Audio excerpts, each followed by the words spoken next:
गुणमेलनाचा जो पार्ट आहे आता, ह्या गुणमेलनाचा चार्टला अजिबात मी व्हॅल्यू देत नाही आणि 30 वर्षापासून दिलेली.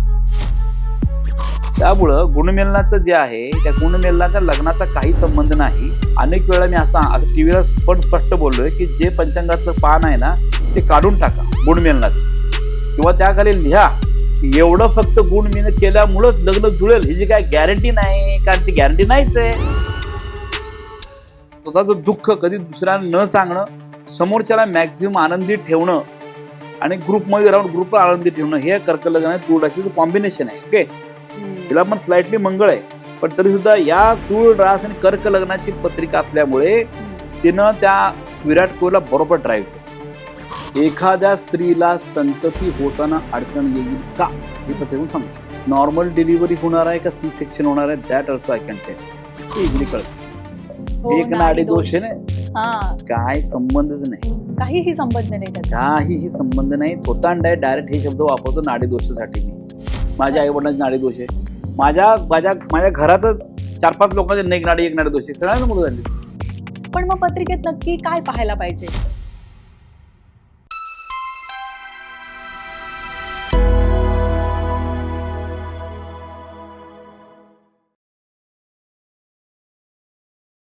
नमस्कार, लोकमत भक्तीच्या आजच्या या पॉडकास्टमध्ये मी कविता कुलकर्णी तुमचं मनापासून स्वागत करते. मित्रांनो, आपल्याकडे एक म्हण आहे, लग्न पाहावं करून आणि घर पाहावं बांधून. आपण ना घराचं थोडं बाजूला ठेवूया, पण लग्नाबद्दल बोलूया.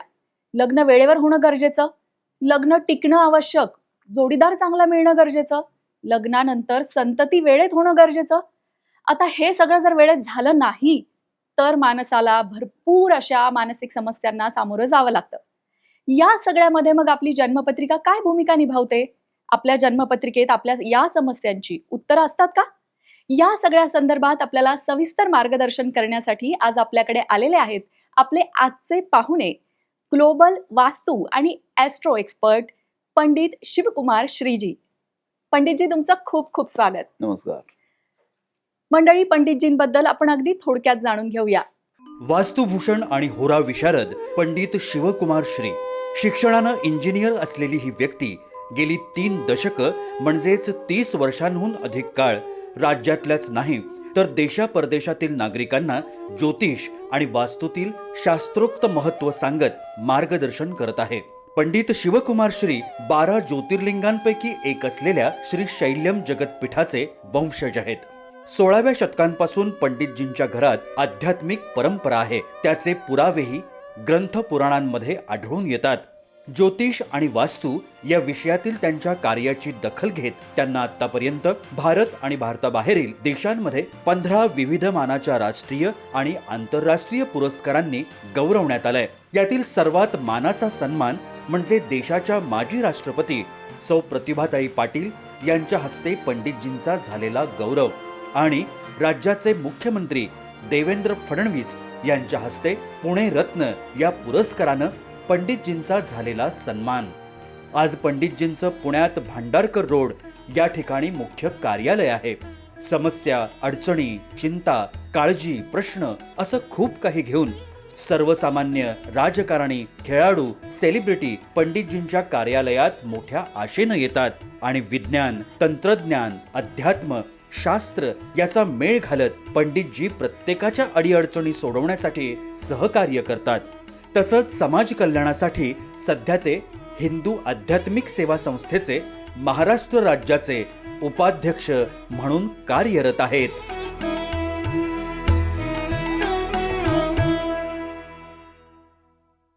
मित्रांनो, पंडितजींसारखा एक्सपर्ट व्यक्ती आज आपल्याला लग्नासंदर्भातल्या गोष्टींसाठी मार्गदर्शन करण्यासाठी लाभलाय, हे आपलं भाग्यच. चला तर आजच्या पॉडकास्टला तुमच्या मनातल्या प्रश्नांसह सुरुवात करूया. पंडितजी, सगळ्यात पहिला प्रश्न म्हणजे लग्नाबद्दल तर आपण बोलूच, पण एक बेसिक प्रश्न आहे की जन्मपत्रिका किंवा लग्न कुंडली जी आहे ती व्यक्तीच्या जीवनात त्याला कशा प्रकारे मार्गदर्शक ठरते? यस, चांगला प्रश्न आहे.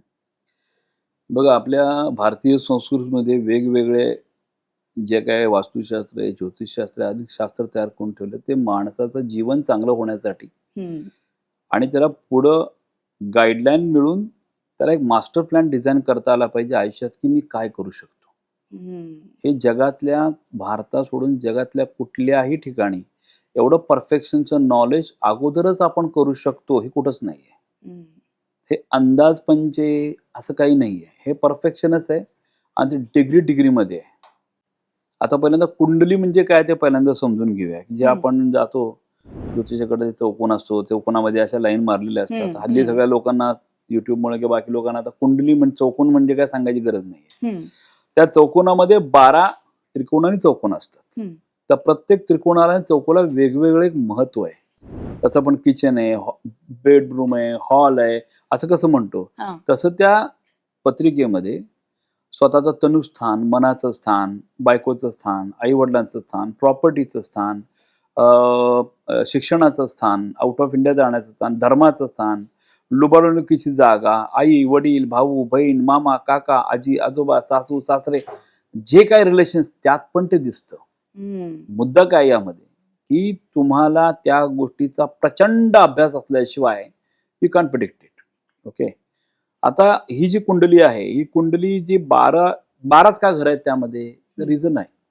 कारण आता ही पृथ्वी आहे. आता या पृथ्वीवर एखाद्या व्यक्तीचा जन्म झाला.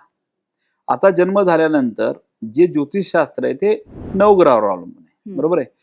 तेव्हा त्या पृथ्वीचा पकडला आपण तर त्यावेळेला गुरु या कोपऱ्यात इकडे असेल, सूर्य इकडे असेल, शनी खालच्या बाजूला असेल, बुध हा ग्रह एका साईडला असेल. या गोलावर वेगवेगळ्या अँगलनं जे ग्रह आहेत तिकडं तेच आपण ज्योतिषशास्त्रामध्ये प्रिडिक्शन साठी वापरतो. मग दरवेळेला कुंडली काढताना गोल कागदाचा गोळा करून त्यावर ग्रह लिहायला लागले असते आपल्याला, आणि it is not possible. So goal म्हणजे 360 डिग्री. मग आपली जी पत्रिका आहे त्या पत्रिकेमध्ये सगळे त्रिकोण चौकोन जे आहे त्या प्रत्येकाला 30 डिग्री दिलेला आहे. तर 12 ग्रह आणि प्रत्येकाला 30 डिग्री म्हणजे 360 डिग्रीचा गोल जो आहे हा चौकोनात कन्व्हर्ट केलाय. कळलं तुम्हाला?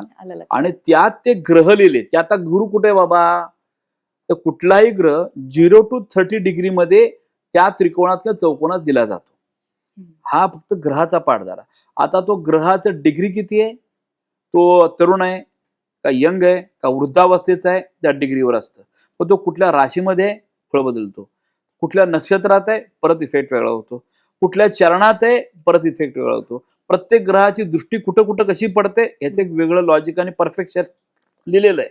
आता गुरुला 3 दृष्टी आहे, 5वी 7वी 9वी, मंगळाला 3 दृष्टी आहे, 4थी 7वी 8वी, शुक्राला 1 दृष्टी आहे, रवीला 1 दृष्टी आहे. असं प्रत्येक दृष्टी ठरलं कुठं बघतो त्याच्यावर इफेक्ट असतो. आणि तो जरी तिथं बघत असेल त्याच्याबरोबर अजून कुठला ग्रह आहे का त्याला चांगलं करण्यासाठी किंवा त्याला प्रॉब्लेम करण्यासाठी, मग त्याचं वेगळं एक प्रिडिक्शन वेगळं निघतं. म्हणजे ओव्हरऑल तुम्हाला प्रचंड अभ्यास 15 ते 20 वर्ष नॉनस्टॉप हजारो पत्रिकेचा अभ्यास असल्याशिवाय इट इज नॉट पॉसिबल. ते कुठेही ग्रंथ पुस्तकं तुम्ही काय वाटेल ते वाचा, शेवटी हातात समोर पत्रिका आली. तुम्ही 100 ग्रंथ वाचले, पुस्तक हातात 4-5 पत्रिका कांट प्रिडिक्ट. डोक्यात कसं बसणार ते सोडून, आपलं कम्प्युटरचं डोकं थोडंच आहे. प्रॅक्टिकल नंतर मला ते कळतं. म्हणजे काय, जे काय तुम्हाला सांगितलं आता त्या कुंडली संबंधी, त्या कुंडलीमध्ये तुम्ही काही विचारू शकता. Anything you can ask, anything. लग्नासाठी काय करू, आजच्या लग्नासाठी बेस करतोय आपण.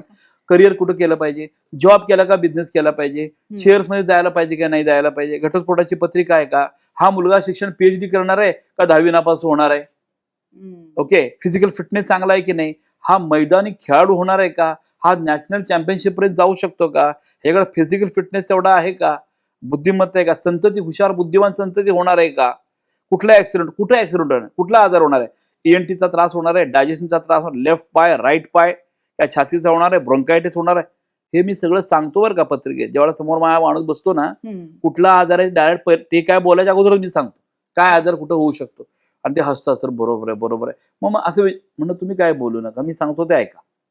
सगळ्या गोष्टी पत्रिकेवर क्लिअरली सांगून टाकतो पहिल्यांदा की माझी पद्धत आहे. म्हणजे काय, मला इतका आनंद होतो. मी एवढं इंजिनिअरिंग करून सगळं करून रोबोटिक्समध्ये काम केलेलं असताना मला जेव्हा कळालं की माझं हे पोटेन्शियल आपण जगामध्ये पुढं घेऊन आलो तर समाजाचं कल्याण आणि लोकांना डायरेक्शन मिळेल. आणि मी इंजिनियर असल्यामुळं world wide Las Vegas to Los Angeles या सगळीकडे जाऊन आलोय मी. त्यामुळं तिथली संस्कृती या सगळ्या गोष्टी असल्यामुळं आपण लोकांना गाईडलाईन पण मी करू शकतो का. MS म्हणजे मला माहिती आहे, मी इंजिनिअरिंग झालेलो आहे. मग ते MBA म्हणजे काय, सब्जेक्ट काय, आता इंजिनिअरिंगला M1 M2 M3 काय आहेत का, कुठले सब्जेक्ट आहे, किती घासायला लागते अभ्यास करताना. बरोबर. एखादा मुलगा पुढे आला की बाबा अरे बाबा हा इंजिनिअरिंगची कॅपॅसिटी आहे की नाही, कारण मला माहिती मी कसं केलं, एवढं बळ आहे काय पत्रिकेत, तू दॅट आय कॅन प्रिडिक्ट. एखादा म्हणून शिक्षणच शिकलेलं नाहीये, मग त्यावेळेला तो जजमेंट लावायला प्रॉब्लेम येतो. म्हणजे मेकॅनिकल आहे, इलेक्ट्रिक, बऱ्याच गोष्टी आहेत. म्हणजे आपण एकच सांगतो तुम्हाला, पत्रिका बघून तुम्हाला तुमच्या लाईफचं पुढचं गाईडलाईन एक हे तयार करतो, रूट तयार करता येतो की मी काय करायला पाहिजे आयुष्यात, म्हणजे काय सुखी आनंदाचं व्यवस्थित जीवन मी जगू शकतो. माणूस का प्रत्येक काही ना काही त्रुटी आहेतच, कोण रागीट आहे, कोण शांत आहे, काही असेल, ते काय काय त्रुटी आहेत बाबा, ते कसं आपल्याला मॅनेज करायला पाहिजे, त्यासाठी काय करायला पाहिजे की सुखी संसार आपल्या जीवनामध्ये होऊ शकतो, हे पण सगळं महत्व. म्हणजे आपण काय वाटेल ते बघून, आपण सगळं बघून डिटेलायझेशन मध्ये माणसाला गाईड करण्यासाठी त्याचा वापर होऊ शकतो. म्हणजे आपण असं म्हणू शकतो की पत्रिका ही माणसाच्या आयुष्याची ब्ल्यूप्रिंट आहे. ब्लूप्रिंटच आहे. बरोबर, सगळा पाथ आणि आयुष्याच्या प्रत्येक टप्प्यावर आपल्याला मार्गदर्शक ठरते ती. पण मग एक प्रश्न असाही येतो पंडितजी की एखादं बाळ जन्माला आलं, मग त्याची पत्रिका नक्की कधी पाहायची, म्हणजे आयुष्याच्या कोणत्या टप्प्यात त्याची पत्रिका विचारात घ्यावी. एकदम परफेक्ट प्रश्न आहे. उलट प्रेक्षकांना हे उलट हा प्रश्न संभ्रम असतो. काय म्हणतात, नाही 6 वर्ष बघायचं नाही, 5 वर्ष बघायचं नाही, 10 वर्षांनी पत्रिका दाखवू नका. माझ्याकडे एवढे लोक येतात, काय जन्म झाला ना, तुमचं नामकरण झालं एकदा, 6 महिन्यानंतर आता फिजिकल फिट आहे, ओके, चाललंय सगळं व्यवस्थित, सो यू कॅन आस्क, किंवा तुम्ही 6 महिन्यात जन्माला पण बघू शकता, काय प्रॉब्लेम आहे. कधी बघू शकता, काय कधी बघू शकता ना. आता जन्माला आलं 2-4 तासांनी बघू शकता, 6 महिन्याने बघू शकता, 4 वर्षांनी बघू शकता. बघण्याचा उद्देश काय काय म्हटलं तुम्हाला, पॉझिटिव्ह अटिट्यूडनं बघायचं आपल्याला, काय आहे, काय होणार आहे, कसं आहे. बरोबर. आता त्याला कुठला निगेटिव्ह पिरियड चालू नाही ना, शनी मंगळ युती आहेत, शनी मंगळ युतीचा प्रॉब्लेम होणार नाही ना, चांगला आहे ना, तो ओके आहे ना. मग काही गोष्टी आपण त्या लक्षात आली, आता काळजी घ्यायला पाहिजे, आता काळजी घ्यायला पाहिजे. आता मला अशी अनेक पत्रिका येतात, काळजी घ्या, वरून पडणे, ट्रेकिंगचा प्रॉब्लेम येणे, अशा काही गोष्टी होऊ शकतात. ही जी पत्रिका आहे शारीरिक धाडस करण्याची ऍब्सोल्युटली नाही आहे. You should take care. जाणार ट्रेकिंगला, 10 लोक गेलं, तुम्ही खाली कपडे सांभाळत बसा, तुम्ही गेलाय तुमचाच नंबर लागणार, कारण तुम्हाला दिसतंय. Yes, it is true. हे अगोदरच सांगून ठेवतो लोकांना, म्हणजे काय, दे विल बी अवेअर. काही लोकांचं काय बिंदाचं, काय काळजी करू, काय नाही होणार, काय होणार, असं गुरु प्रथम स्थानात आहे, काय नाही होऊ शकत. किती ऑपरेशन म्हणजे काय वाटले होते, ह्याला गुरु ताळणार, गुरुची दृष्टी पडते, तनुस्थानात ग्रह आहे, बाकी सगळे चांगले 80 क्रॉस करणारा. अनेक वेळा असं पण होतं माझ्याकडं की पेन्शन आहे, आता झालं पेन्शन, अरे बाबा जो वय 85 वर्ष, अजून 25 वर्ष काय करणार तू, काहीतरी कर. You have to plan. Life मध्ये नुसतं राहून असं मग माणूस डिटोरेट होऊन जातो, चिडचिडापणा होतो, बाकी लोकांना पण त्रास होतो. काहीतरी ऍक्टिव्हिटी करायला पाहिजे, अजून एवढं जगणार, अरे हो, प्लॅनिंग करायला पाहिजे का नको, काय करायला पाहिजे. सो ऍट एनी, म्हणजे तुम्ही जन्मण्याचं म्हणताय, मी तर 60, 70, 80 वर्षाच्या लोकांचं बोलतोय. माणूस प्लॅन करू शकतो ना, आपल्या लाईफ आहे, यू हॅव टू प्लॅन, काय करायला पाहिजे म्हणून. मार्गदर्शन प्रत्येक टप्प्यावर लागतं. येस, म्हणजे आपण असं म्हणू शकतो की पत्रिका बघून आपण संभाव्य धोके जे आहेत ते धोके टाळू शकतो आणि आपल्याला पुढचा गायडन्स त्यातनं मिळू शकतं. येस. आता सगळ्यांना जो उत्सुकता आहे किंवा सगळ्यांच्या मनात जे असतं की लग्न, या प्रश्नांकडे आपण वळूया. तर पंडितजी, आता लग्नासाठी बऱ्याच जणांची पत्रिका खरं आधी बघतच नाहीत, लग्नाच्या वेळेस जागे होतात आणि पत्रिका बघतात. तर मग पत्रिकेत जे गुणमिलन असतं वधूवरांचं, तर म्हणजे ते नक्की काय असतं, ते किती महत्वाचं असतं, याबद्दल थोडासा प्रकाश टाका. येस, बघा, 30 पेक्षा जास्त वर्ष एक्सपिरियन्स, 10 लाखाच्या तो पत्रिका बघितल्या असतील. अरे बापरे, मिनिमम तो बघितला असतील. तर लग्नाचा जो इश्यू आहे तो सगळ्यात महत्वाचा इश्यू आहे. आता मी 1992-91 पासून जे बघतोय आतापर्यंत, पण त्यापेक्षा अगोदर वयाच्या 15-16 वर्षापासून मी अभ्यास चालू आहे. माझे वडील स्वतः ज्योतिषी होते, ते MA LLM चांगले शिकलेले होते. तर ते प्रॅक्टिस होती माझी. आमचं घर आहे पूर्ण खानदान जे आहे ते स्पिरिच्युअल वेचच खानदान आहे. श्रीशैलम जगदुपीठाचं आम्ही वंशज असल्यामुळे आमच्या आध्यात्मिकता आमच्या घरामध्ये ऑलरेडी 16व्या शतकामध्ये लिहिलेलंच आहे. त्यामुळे जे काय ते होतं आमच्या अभ्यास ते बाळकडं होतं. माझी आई पण संस्कृत मला शिकवलं वगैरे, त्यामुळे ऋचा पाठ करणं किंवा कुठलंही पुस्तक ग्रंथ वाचणं मला देवाच्या कृपेने इझी व्हायचं मला. तर गुणमेलनाचा जो पार्ट आहे आता, ह्या गुणमेलनाच्या चार्टला अजिबात मी व्हॅल्यू देत नाही आणि 30 वर्षापासून दिलेली नाही. बापरे, हे तर हे तुम्ही माझं बोल्ड स्टेटमेंट हे 10 वर्षापासून सगळ्या अनेक टीव्ही मराठी चॅनलला आणि अनेक पॉडकास्टला मी केलेलंच आहे. कारण हे पूर्णपणे ते फक्त बघून लग्न करणं 100% चुकीचं आहे. 99 पण नाही म्हणत मी. तुम्ही पारंपरिक विचारांना एकदम धक्का दिला. पारंपरिक विचारानं नाही का, 2000 वर्षापूर्वी गुणमेल नव्हतं का? अच्छा, शिवाय महाराजांचं गुणमेल नव्हतं का? गुणमेलनाचा चार्ट आता पंचांगात आलाय तो. ओके. आणि ते बघा, मुद्दा काय, कधी होता कधी नव्हता तो पॉइंट नाहीये. त्याचा इफेक्ट 100% रिझल्ट ओरिएंटेड आहे का? मी एक इंजिनियर आहे, मी टेक्निकलीच बोलणार जे काय बोलणार ते. मी उपवास तापवास करा किंवा या गोष्टी हेच करा तेच, असं कुठल्या गोष्टी जास्त सांगत, जर शरीराला जे काय जमेल त्याबद्दल करा आणि टेक्निकल पाहिजे. गुणमेलनाचा चार्ट जो आहे तो तुम्हाला मी दाखवतो. माझ्याकडे आणलाय दाखवायला मी. आणि लोकांना ते गुणमेलना चार्ट काही माहित नसतं. हा असा एक गुणमेलनाचा, हे एकच कागद आहे बघा ते पंचांगामध्ये. 13 नंबरचा काहीतरी असतो. बरं ते आठवत पण नाही, कारण ते मी माझ्या ह्याच्यावर तुम्हाला गुणमेल पंचांग दिसणार पण टेबलवर नसतं. माझ्या पंचांगाला मी दोष देत नाही, पंचांग चांगला आहे, पंचांगाचा पण तर गुणमेलना चार्ट तो घुसडलाय ना त्याला प्रॉब्लेम आहे. हा आता हे गुणमेलनाचा चार्ट आहे. यामध्ये कसं, या साईडला वराचं लॉगॅरिथमिक चार्ट आहे, लॉग टेबल. आम्ही इंजिनिअरिंग लॉग टेबल, आमच्याकडे कॉम्प्युटर हे नव्हते, कॅल्क्युलेटर नव्हते आमच्याकडे. सायंटिफिक कॅल्क्युलेटर खूप लेट आले. आम्ही लॉगॅरिथमच बऱ्याच गोष्टी करायचो. लॉग टेबल होतं. हे वधूचं या साईडला वराचं, या साईडला वधूचं. मेष रास, मग वृषभ रास हे नक्षत्र असं, इथं मेष रास वृषभ, इथं ओळीनं सगळ्या राशी नक्षत्र वधूच्या, इथं ओळीनं सगळ्या राशी वराच्या. मग एखाद्या वराची रास काय, मग ठीक आहे, या मुलाची मकर रास, आता तुमचा कोणता असेल मकर रास आहे, ओके, आणि याचं पण मकर रास आहे, मग नक्षत्र असं करून जोड लाईन मारून हे सगळे सांगतात की एवढे गुण जुळले, लग्न करून टाका. ओके, बरोबर. आता तुम्हाला हा जर मी चार्ट दिला आणि जर काय रास आणि नक्षत्र मी सांगितलं, यू कॅन ऑल्सो कॅल्क्युलेट ना. तुम्ही कॅल्क्युलेट करू शकता की नाही? मग तुम्ही काय सांगणार, यस गुण जुळतात, लग्न टिकेल का नाही कशावर? मी मगापासून सांगतो तुम्हाला, 12 जो स्थान आहेत पत्रिकेतले एवढे पॉइंट आहेत, हे सगळे त्यात तुमचे काय संबंध आला का? हा एक चार्ट बघितला आणि यू आर डिसाइडिंग करू शकतो म्हणून. मग हे किती विचित्र आहे. बरोबर. हे असंच होतं आणि घटस्फोट होतात. आता माझ्याकडे 2 चार्ट आहेत, तुम्हाला दाखवतो, लाईव्ह आहेत. आता 36 गुण जुळलेले मकर आहे ना, त्याचा ऑलरेडी डिवोर्स झालेलाच आहे. दुसऱ्या लग्नासाठी ते आले होते माझ्याकडे, नावासकट आहे माझ्याकडे. ओके, माझ्याकडं म्हणजे मी अशी हाक मारली ना की गुणमेलन केलेलं आहे पण घटस्फोट झाल्यावर 1000 लोक तर गॅरंटीली येतील. अख्खा समाजातले 1000 लोक तरी येतील. फ्रस्ट्रेट झालेत लोक. गुणमेलन करून ते लग्न केलंय, ह्याने पण केलं, त्याने पण केलं, त्याने पण केलं. सगळ्या 4 लोकांनी सांगितलं, पंडितजी मी काय करू, आता घटस्फोट झाला, कोर्टात केस चालू आहे, काय हे गुणमेल हे समजून दाखवलं तुम्हाला मी. असं मुद्दा तुम्हाला कळला ना. हा चार्ट तुम्हाला मी दिला, यू कॅन प्रिडिक्ट, तुम्ही लग्न करू शकता का नाही करू शकता. पण ती पत्रिका बघितल्यानंतर त्यात कळतं ना की घटस्फोट आहे का नाही, वैवाहिक जीवन आहे का नाही, इम्पॉर्टन्सी आहे का नाही, शॉर्ट लाईफ आहे का, रागीट आहे का, 4 घटस्फोट 2 घटस्फोट काय डायरेक्ट तो माणूस साधू सारखा माणूस आहे का, ब्रह्मचारी होणार आहे का नाही, होणार आहे का. ह्या गोष्टी बारीक बारीक गोष्टी ती तुम्हाला काय कळतच नाही. तुम्ही जस्ट या 2 पॉइंटवर कसं काय ठरवू शकता लग्न.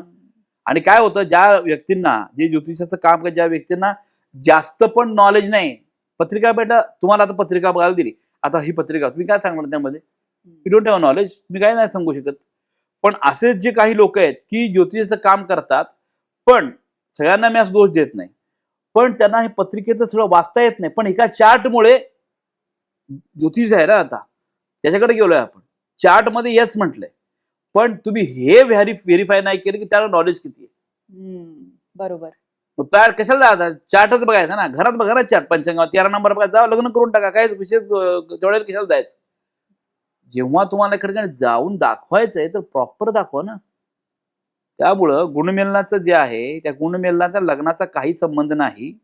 अनेक वेळा मी असं टीव्हीला पण स्पष्ट बोललोय की जे पंचांगातलं पान आहे ना ते काढून टाका गुणमेलनाचं, किंवा त्याखाली लिहा की एवढं फक्त गुणमेल केल्यामुळंच लग्न जुळेल, ही जी काय गॅरंटी नाही, कारण ती गॅरंटी नाहीच आहे. अनेक लोकांचं लग्न तुटलेलंच आहे की. मग तुम्ही लिहित काय नाही त्या ठिकाणी, 4-5 वर्ष झालं मी आरडाओरडा करतो त्या मुद्द्यावर. काढून टाका ना. काढल्यावर काय होईल, मग मात्र त्यांचं सगळं पणाला लागेल. सगळ्या लोक, इव्हन सगळं, मी पण त्यात होतो, सगळेच आलो त्यामध्ये. आपण, मी काय वेगळं असं नाही, त्याच मधला पार्ट मधला मी एक पार्ट आहे. तो मी पण मला चॅलेंज घेतो, काय प्रॉब्लेम नाही, नॉलेज येऊन बोलू शकतो. माझ्याशी विद्वान लोक असू शकतो, असं काही नाहीये. त्या लोकांचं कन्सिडरेशन होईल ना. येस, तिने परफेक्ट सांगितलं बाबा. मग जे गुणमिळण करून मुलं आलेत बघायला, त्याला पण करायचं का नाही करायचं, मुलगा रागीट आहे, शांत आहे, मुलीच्या पत्रिकेत काय आहे, हे सगळं काही विचारलं ते कळतं.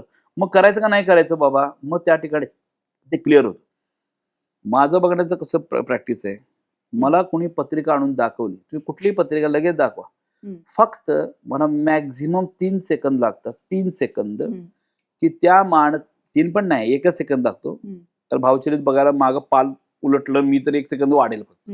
ओके, तर या 1 ते 2 सेकंदात त्या माणसाच्या लग्नाचा पर्सेंटेज ठरवतो मी, किती पर्सेंटला वैवाहिक जीवन सक्सेसफुल आहे. 20, 30, 40, 50, 60, 70, 80, 90 किती आहे, 60 वाला माणूस. ओके, मग त्याला करताना कितीदा करायला पाहिजे, त्याला पण 60चाच पाहिजे, मग टिकेल ना. बरोबर. तुमचं 30% आहे आणि ते पुढच्या माणसं गुण जुळले तिकडं 36, आणि त्या माणसाची पत्रिका लग्नासाठी 20%च आहे. 30 + 20 डिवाइड बाय टू क्युम्युलेट 25% आलं, you are going to fail at all, you are not going to succeed, होणारच नाही सक्सेसफुल. सो ते आपल्या डोक्यात जे सॉफ्टवेअर आहे, अभ्यास करून करून करून तयार झालेलं, ते मला गाईडलाईन करतं की करायला पाहिजे का नाही करायला पाहिजे. त्यामुळं ते डॅम शुअर असतो की मी हे केलं. आणि लोक म्हणतात, पंडितजी एवढ्या पत्रिका पाठवल्या, 15 पाठवल्या, सरांनी एक पण नाही म्हटलं. नाही म्हटलं तर नाही म्हटलं, मी स्ट्रिक्ट आहे. तुमच्या लाईफचा प्रश्न आहे ना. बरोबर. डायव्हर्स झाला तर 3 लोक उद्ध्वस्त होतात, मुलीकडची बाजू उद्ध्वस्त होते, मुलाकडची बाजू उद्ध्वस्त होते, ते दोघं पण उद्ध्वस्त होतात. कोर्ट मॅटरमध्ये 4-5 वर्ष घालत. विचार करा, म्हणजे आम्ही जे काय काम करतो त्याला किती मोठं एक वजन आहे, किंवा त्याला किती रिस्पॉन्सिबिलिटी आहे. बरोबर. It is not joke. एखाद्या माणसं लाईफ एंटायर डिझाईन करताय तुम्ही, तुमच्याकडे किती देवा रिस्पेक्ट लोक तुमच्याकडे किती म्हणजे प्रेशर असायला पाहिजे तुमच्यावर, चुकायला नाही पाहिजे अजिबात. तर हे जे आहे हे समाजामध्ये जोरदार पसरलं पाहिजे, आणि एक्सपर्ट लोकांना उलटा वाव मिळाला पाहिजे पुढे येण्यासाठी, की ज्यामुळं संपूर्ण भारताचं आयुष्य उज्ज्वल होऊ शकतं. No doubt. पंडितजी, तुम्ही अगदीच म्हणजे शंका दूरच केली, कारण की माझा पुढचा प्रश्न जो होता त्याचं उत्तर मला मिळालं. की मी तुम्हाला विचारणार होते की बऱ्याचदा गुणमिलन करून घटस्फोट होतातच, तर त्याचं उत्तरच तुम्ही दिलं की म्हणजे गुणमिलनावर काहीही अवलंबून नाही, काहीच नाही. बरोबर. पण मग पत्रिकेत नक्की काय पाहायला पाहिजे? आता पत्रिकेत नक्की काय पाहायला पाहिजे, आता मी सांगतो, माझं प्रॅक्टिस सांगतो. मी कोणाकडे जाऊन शिकलो विकलो असं नाही, माझं सेल्फ प्रॅक्टिस मी अजून पुढे आलो. आता पत्रिका लग्नाच्या बद्दल विचारता ना तुम्ही. समजा तुम्ही आला, तुमच्या भावाची पत्रिका घेऊन की माझ्या भावाचं लग्न कधी होणार आहे. ओके, पहिल्यांदा तुम्ही लग्नाचा प्रश्न विचार, लक्षात ठेवा. तुम्ही लग्नाचा विचारला की लग्नाकडेच फोकस झाला पाहिजे, ते सगळ्यात महत्वाचं आहे. बाकी काय उपयोग नाही मला बघून, मी लग्नाकडे फोकस करणार. डॉक्टरकडे आता ना डोळ्याला त्रास झाला, डोळ्याच्या डॉक्टरकडे जात, पोटाच्या डॉक्टरकडे जात नाही, डोळ्याकडे जाता. एक्सपर्ट तिथे झूम करता तुम्ही.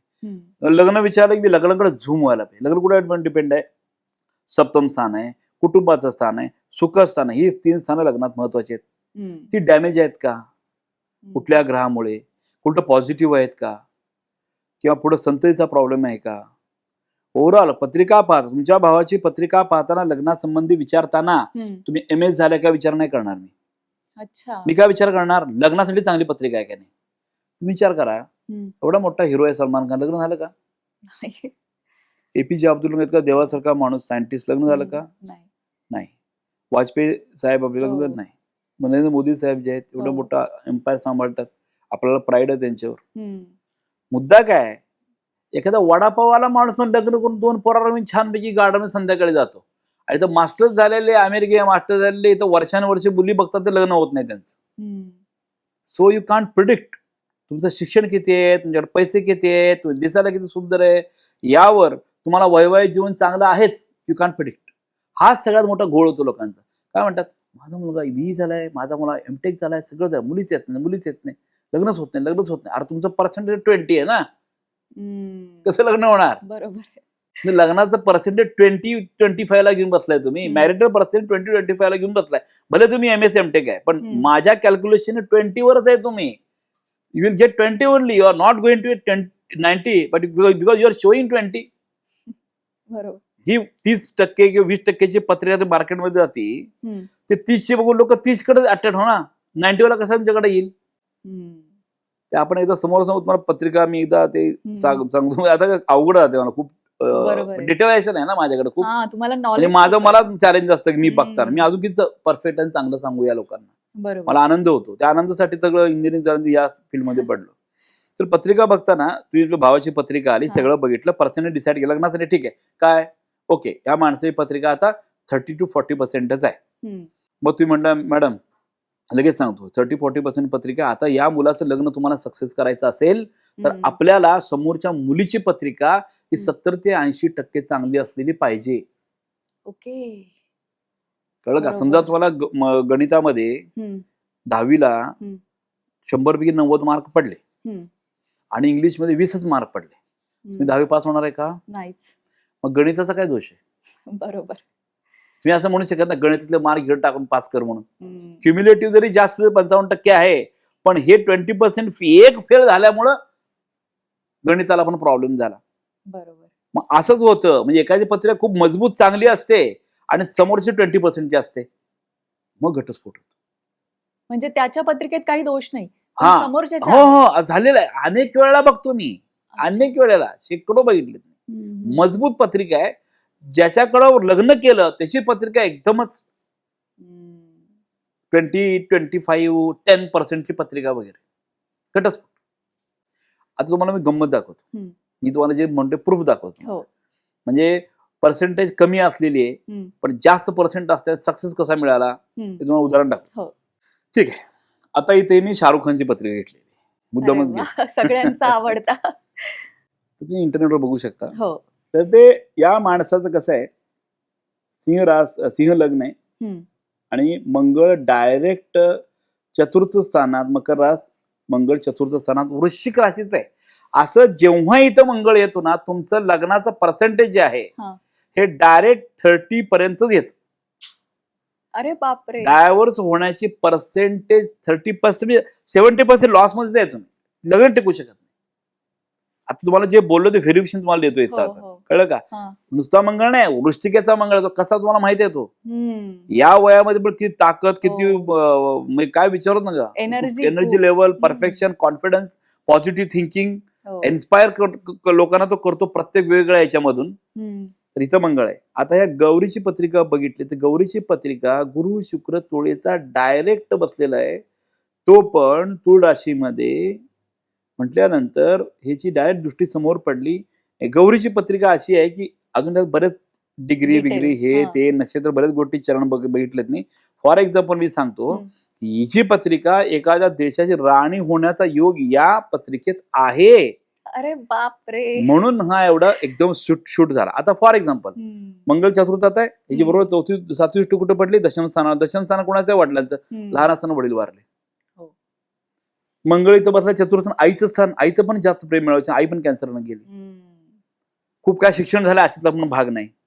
जसं यांच्या कॉन्टॅक्ट मध्ये आला तो, तिने त्याची ग्रीप घेतली, अजूनपर्यंत ग्रीप आहे, घटस्फोट झालेलाच नाही. हो. अजून एक पत्रिका दाखवतो, विराट कोहलीची पत्रिका. हो, सगळ्यात फेमस कपल. म्हणजे फेमस कपल सांगतो मला आता काय फेमस आहे ते. कारण की मुलींना आता विराट या- सारखा नवरा मिळावा अशी अपेक्षा नाही असते. नाही, हे मंगळवाला आहे असं तो कडक. मग ह्याच्यात शाहरुख खानचा झेरॉक्स आहे, हा पण मंगळवालाच आहे. इथंच मंगळ आहे. तुम्ही बघता ना अग्रेशन किती असतं, हो, तापट. चाल, बोलण्याची पद्धत, एक्सप्रेशन, हम्म. पळण्याची पद्धत, सगळ्या उठून दिसतो की हा कॅप्टन परफेक्ट. का मंगळ असल्याचे अग्रेशन नसतं. हम्म. मंगळाचा घटस्फोट होतो पण नाही होत, पण मंगळाला घाबरायची गरज नाहीये. आता हा मंगळ इथे घटस्फोटाची पत्रिका झाली परत याची. ओके, पण आता ही जी मुलगी आहे अनुष्का अनुष्का. शर्मा, ही जी रास कुठली आहे, तूळ रास आणि कर्क लग्नाची पत्रिका आहे. तूळ रास म्हणजे 12 राशी सगळ्यात शांत, प्रेमळ, अतिशय बॅलन्स. ग्राउंड टू अर्थ आणि अजिबात न चिडणार रास. कधी चिडत नाहीत लोक, एकदम शांत असतं. कर्क लग्नाची लोक म्हणजे अतिशय प्रेमळ, माझ्यासाठी काय नकोच आहे, जे काय आहे ते समोरच्यासाठीच, काय मागेल ते देण्याची, निस्वार्थी स्वभाव, आपल्याचं स्वतःचं दुःख कधी दुसऱ्यांना न सांगणं, समोरच्याला मॅक्झिमम आनंदी ठेवणं आणि ग्रुपमध्ये राहून ग्रुपला आनंदी ठेवणं, हे कर्क लग्न आणि तूळ राशीचं कॉम्बिनेशन आहे. ओके, हम्म. हिला पण स्लाइटली मंगळ आहे पण तरी सुद्धा या तूळ रास आणि कर्क लग्नाची पत्रिका असल्यामुळे तिनं त्या विराट कोहलीला बरोबर ड्राईव्ह केलं. अशा अग्रेसिव्ह असल्या माणसाला काय पाहिजे की चांगलं सांभाळणारी बायको, व्यवस्थित. आता मंदिरात जातो, ते महादेवाचे मंदिर तिथे गेला, त्या ठिकाणी पूजा केली, बघितली. अनेक लोकांना तू संत लोकांना भेटतो. 10 वर्षापूर्वी ते भेटलेला नव्हता. लग्नानंतर किती गोष्टी बदल चालू झाल्या. म्हणजे हे दोघांचं 30% असताना पण त्यांच्या बायकांच्या मुळे इंटायर लाईफ त्यांचं बदलून गेलं. कळलं का तुम्हाला? आता फॉर एक्झाम्पल मंगळ आता इथं पण आहे. नरेंद्र मोदी साहेबांचा मंगळ प्रथम स्थानामध्ये. आपल्या पंतप्रधानांची पत्रिका. वृश्चिक रास, वृश्चिक लग्न, जबरदस्त निर्णय. समोर कोणी घाबरायचा काय प्रकारच नाही. दमदार बोलणं, मिनिमम बोलणं, मॅक्झिमम ऍक्शन घेणं, decision taking perfect, administration, management skill, leadership quality best आहे. पण या मंगळाची बरोबर कुठं पडली दृष्टी? चौथी दृष्टी पडली कुठं? जमीन जुमला, प्रॉपर्टी, घर दार, बायका, मुलं सगळ्यांच्यावर पडली. त्यामुळे ही तर सक्सेस मिळाला नाही. आता त्यांचा जगण्याचा ह्यामुळे प्रॉब्लेम झाला. आता याच ठिकाणी मंगळ जो आहे ना, डोनाल्ड ट्रम्पचा आहे. डोनाल्ड ट्रम्पची पत्रिका बघू आपण. काय विचित्र माणूस आहे. सगळ्या जगाच्या नाकात दम केलाय. का दम केला तुम्हाला सांगतो आता. आता इथं हा पण वृश्चिक राशीचा डोनाल्ड ट्रम्प आहे आणि अतिशय पॉलिटिकल लोक आहेत. लगेच ताबडतोब स्वतःच हे बदलणं, चाल बदलणं. आणि सिंह लग्नाचा माणूस आहे. हम करसो काय तर मी काय म्हणते पूर्व दिशा. सिंह ना, मी म्हणजे राजा. मी उभारलो की सगळ्या जनतेने मला पायच पडलं पाहिजे, सगळ्यांनी ऐकायलाच पाहिजे. आणि त्यात परत मंगळ बसलेला आहे. म्हणजे अति क्रूर लोक असतात. त्यांना समोर कुणी मेलं बेलं, बॉम्ब पडले, ते हसतील उलट. हा माझ्यामुळे झालं, मी असं आहे, मी तसं आहे. म्हणजे प्रत्येक त्यांना सरेंडर करायला पाहिजे. हे जे एक लग्न झालं, 2 लग्न झालं, 3रं लग्न, आता पण टिकते का माहित नाही. कळलं? म्हणजे मंगळ असेल तो प्रॉब्लेम पण येतो. समोरचा माणूसचा पर्सेंटेज किती आहे. आपल्या 2 लोकांचं पर्सेंटेज, दोन्ही बायका, शाहरुख खान आणि विराट कोहली लग्नाचं पर्सेंटेज हायर लेवलला आहे, म्हणून सक्सेस झाले. बरोबर. पण ह्या बाबाचं अति विकृत तर आहेच आहे. सगळ्या जगाला दम करून हे करून ठेवलाय. एका माणसानं 85 एज असताना पण असं माणसानं केला. विचार करा त्याच्या आतल्या काळात तरी काय काय केलं असेल आपल्याला माहित पण नाही. We can't predict. म्हणजे ते पत्रिकेत स्पष्ट दिसतं की इतका क्रूर कर्म असलेला, सारखं स्वतःच स्वार्थासाठी स्वतःच स्टेटमेंट बदलणारा असा विचित्र माणूस. मुद्दा काय सांगू तुम्हाला 4 पत्रिकेवरून कळालं असेल की अभ्यास म्हणजे काय पत्रिकेचा. बरोबर. कळलं? म्हणजे असं पत्रिका बघितलं की कळलं पाहिजे स्ट्रॅटेजी काय, कसा माणूस आहे, लग्नाचं वैवाहिक जीवन चांगलं आहे की नाही, सगळं काही काही विचारायचं. आता मला बोललो की लग्नाचा सब्जेक्ट होता आपला, काय काय केलं पाहिजे, कसं बघायला पाहिजे. तर अशा पद्धतीने मला उदाहरणं दिली की आपल्याला लग्न करताना कशा फॅक्टरनी बघायला पाहिजे आणि पुढे जायला पाहिजे, तर ते सक्सेस होऊ शकतं. तुम्ही आता ज्या पत्रिका दाखवल्या त्यात मंगळाबद्दलच तुम्ही सांगितलं की मंगळ म्हणजे विराट कोहलीला मंगळ आहे, शाहरुख खानला मंगळ आहे, पण तरी त्यांचं बेस्ट आहे. So again I will come to percentage. यांचं 30-30 आहे, बायकांचं 90-90 आहे. बरोबर. बायका राजयोग घेऊन आल्या. मग तशी राजयोग घेऊन आलेली बायको एंट्री करून घेणं तुमच्या लाईफ मध्ये खूप महत्वाचं. किंवा एखाद्या मुलीच्या पत्रिकेत 30% आहे. बरोबर आहे. आई वडिलांची इच्छा असते माझ्या मुलीचं लग्न चांगल्या माणसावर होऊ दे, म्हणजे मुलीची काळजी घेऊ दे, वैवाहिक जीवन चांगला होते, संतसुख चांगला मिळू दे, माझी मुलगी ज्या घरात जाईल ते त्या ठिकाणी आम्ही कसं प्रेम केलं तशा प्रमाणात तिचं त्याला संगोपन व्हायला पाहिजे, आमचं कॉर्डिनेशन कायम राहायला पाहिजे, मुलगी सुखी राहिली पाहिजे. तुम्ही ते 30% तुम्ही एवढं इच्छा आनंदानं 50 लाख 1-2 कोटी करून खर्च करता, आणि तुमच्या मुलीचं पर्सेंटेज ऑलरेडी 40% आहे आणि 10% लग्न केलं, विषय संपला. म्हणून काय तुम्ही लग्नात किती खर्च करा तो पॉइंट महत्वाचा नाही आहे. ते सगळ्याच्या ह्याला टाकून द्या, कशाला, सेव्हिंगला टाकून द्या. पुढचं लाईफ त्यांना जगता येईल. आणि जे काय ते गुणमेलना चार्ट येतोय बघा आपल्या मधू लोक ते शादी ह्या होते किती पर्सेंट पूर्ण झूट आहे. ते काही संबंध नाही. आमच्यासारख्या माणसाने तयार केले का ऍप? तुम्ही रॅन्डमली इकडं तिकडं घेऊन ते बघूनच लग्न करतात, ते बघूनच घटस्फोट होतं ना. तर कशाला बघायचं उगाच ते यंग लोक काय IT मध्ये असले हे लोक कितना गुण हो गया, कितना मिल गया, अच्छा है करो, बाद में घटस्फोट. म्हणजे अनुभव महत्वाचा आहे इथे. अभ्यासातून आलेल्या अनुभवातनं जे मार्गदर्शन तुम्ही करता ते जास्त महत्वाचं आहे. मी नाही, कुणीही करणार एक्सपर्ट माणसं असणं गरजेचं आहे. बदल ज्याला रिस्क घेऊन त्या गोष्टी करणं जास्त गरजेचं आहे. आता आपण ना मंगळाबद्दलच बोलूया. म्हणजे मंगळाबद्दल घाबरायचं काही कारण नाही हे तुमच्या सांगण्यात मंगळ दाखवतो. चार्ट एक आणलंय मी की असेल एखाद्याला मंगळ तर त्याचं म्हणजे लग्नामध्ये अडचणी येतीलच असं काही नाही. मंगळचं तुम्हाला दाखवतो. मंगळाची पत्रिका आहे ते तुम्हाला सांगून टाकतो, सगळ्या प्रेक्षकांना पण कळू दे. ठीक आहे. हे 12 जे घरं आहेत पत्रिकेत मगाशी हम्म. बोललो, हो. त्यामध्ये इथं मंगळ असेल, इकडं मंगळ असेल, इकडं मंगळ असेल, इकडं मंगळ असेल, इकडं या 5 ठिकाणी जर मंगळ असेल पत्रिकेत तुमच्या कुठेही, हम्म. एका वेळेला 5 ठिकाणी मंगळ असत नाही, मंगळ एकच ग्रह आहे ना, तो इथं असेल, इथं असेल, इथं असेल, इथं असेल, इथं या व्ही शेप मध्ये कुठे मंगळ असेल हम्म. तर ती मंगळाची पत्रिका तयार होते. मग तुम्ही विचार करा, आपल्या 12 घरामध्ये 5 घरात तर मंगळाची पत्रिका तयार होते, म्हणजे या जगामध्ये 45% लोकांना मंगळ आहे. मग सगळ्यांना डायव्होर्स व्हायला पाहिजे ना, होत का नाही? मग बरोबर. लक्षात घ्या, मंगळामुळं डायव्होर्स होतो ऍब्सोल्युटली असं नाही. राहू केतूमुळे होतो, शनी रवीमुळे होतो, रवी मंगळ अंगारमुळे होतो.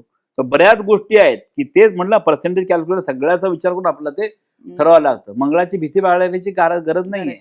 मंगळ आहेत म्हणून मोठी मोठी लोक एवढं मोदी साहेब एवढं स्ट्रॉंग आहेत, मंगळ आहे म्हणून आहे. जे ब्रिगेडर आहेत, कर्नल आहेत, किंवा जे काय आर्मीमध्ये चीफ वर हायर लेवलचे जे काय आर्मीत जाणारा माणूस आहे, शनी किंवा मंगळ पॉवरफुल असल्याशिवाय जाऊ शकत नाही. गोळी अंगावर घ्यायची ताकद लागते ना, तर शनी आणि मंगळ येतो, बाकी कोण देऊ शकत नाही.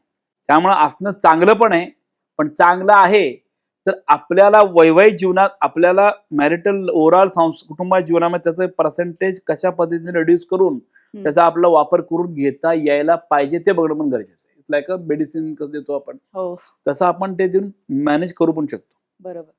मग आता तुम्ही जर म्हणताय की मंगळाची पत्रिका किंवा एखाद्याच्या पत्रिकेत वैवाहिक सुखचं पर्सेंटेज कमी आहे सुखाचं, तर मग अशा वेळी उपाय काय करायला पाहिजे सामान्य लोकांनी, की आहे दोष फॉर पत्रिकेत? एक्झाम्पल, आता समजा एखाद्या माणसाला कॅन्सर झाला, तर सामान्य माणसाने काय उपाय करायला पाहिजे? डॉक्टरकडे. He can predict. अच्छा. म्हणजे काय, ज्योतिष सांगू शकतो तुम्हाला की काय करायला पाहिजे. तज्ञांचं मार्गदर्शन. तज्ञांचं मार्गदर्शन घ्यायला पाहिजे, आणि ते तज्ञकडे जाताना बघायला पाहिजे की खरोखरच तज्ञ आहे का नाही. हा फार मोठा नाही गंभीर नाही, प्रश्न आहे. म्हणून काय उलट हे सोशल मीडिया आलेलं आहे, किंवा टीव्ही चॅनल्स आहेत, किंवा तुम्ही जे काय असे पॉडकास्ट वगैरे घेताय, त्यामुळं त्या लोकांचं नॉलेज कळतं. नॉलेज जजमेंट लावून किती त्यांचे रिझल्ट आहेत, किंवा त्यांचे सक्सेसफुल स्टोरीज किती आहेत. माझ्याकडे 750-800 व्हिडिओ आहेत लोकांचे, आनंदानं दिले. US मधले आहेत, तिथले आहेत, कुठल्या सगळ्या देशातले, लग्नासंबंधीचे मॅक्सिमम आहेत, करिअरसाठी पण आहेत. मग ते पण तुमच्याकडे पाहिजे की तुम्ही खरंच केलं काय नाही. कधी काय माहितीये का, 30 वर्ष गेल्याशिवाय काय नाही होऊ शकत. 25-30 वर्ष अभ्यास तेवढा अभ्यास लागतोच. पाहिजे. मी जेव्हा पत्रिका बघायचो ना 90, त्यावेळेला मुलींची लग्न वयाच्या 19, 20, 21 वर्षाला व्हायची. ओके, आणि मुलांचं वय 23-24 वर्ष असायचं. मग काय 2007-8 त्या दरम्यानच्या काळामध्ये काय मुलींचं वय 24-25 वर्ष, मुलांचं वय 28-29 झालं. आता 11-12ला काय झालं, मुलींचं वय 26-27 वर्ष, मुलांचं वय 30 वर्ष झालं. आज 2026ला आपण काय करतोय, मुलींचं वय 35 वर्ष आणि मुलांचं वय 32-35 वर्ष.